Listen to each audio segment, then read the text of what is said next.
Выставка «Обыкновенный нацизм» посвящена преступлениям украинских националистов в период с 2014 по 2023 год.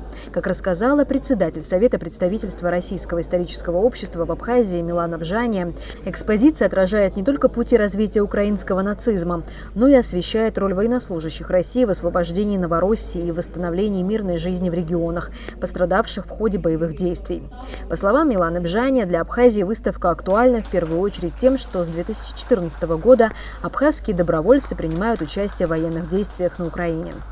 У нас, как и у России, нет другого пути, кроме как достижения целей общими усилиями в специальной военной операции. И, конечно же, в конечном итоге достижением для всего мира, долгожданного мира для всех нас. Посол России в Абхазии Михаил Шургалин подчеркнул, что тема выставки актуальна, так как услугами неонацистов в настоящее время пользуется Западная Европа и все больше втягивается в конфликт, преследуя свои цели.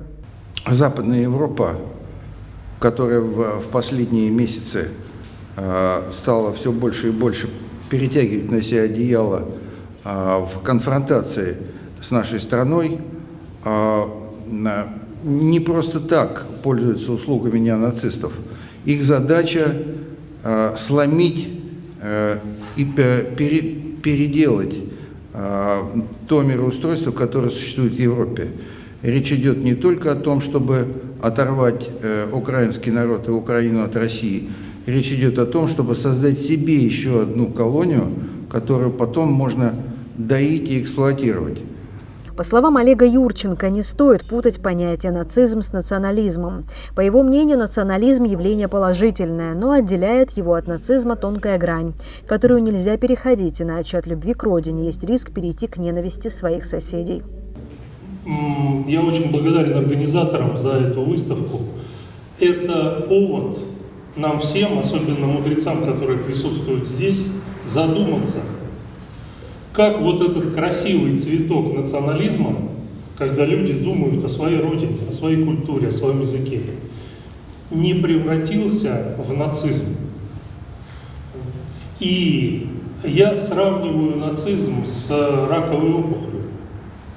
Ее нужно либо вырезать, либо она уничтожит организм, весь организм. Поэтому, мне кажется, нам нужно задуматься об этом. И когда эта грань, когда переходит национализм в нацизм, и следить очень внимательно, следить за тем, чтобы у нас этого не происходило, потому что вдохновить вот этой историей, вдохновить вот этой идеей, что мы выше других, можно очень быстро.